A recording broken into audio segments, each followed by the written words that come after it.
Hello there, welcome back to the video. I will show you how to transform Bybit. It's very simple thing to do. For this, first you have to go to your browser and go to bybit.com. Then log into your account with your login credentials. After login, from the home page you will see an option assets. Just click on it.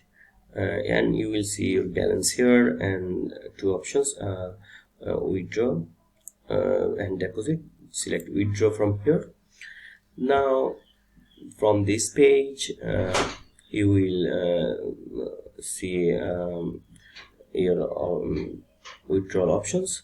First, as if you want to send a crypto, just select the crypto which you want to send to your trust wallet. For example, I'm selecting USDT. Now enter the wallet address from our trust wallet, copy it from there and paste it here. Then select the chain type. Remember, you have to select the same chain type as trust wallet. Then enter the amount, how much you want to withdraw. Then after reviewing everything, then select confirm, and that's it. That's how you can transfer from Bybit to your trust wallet.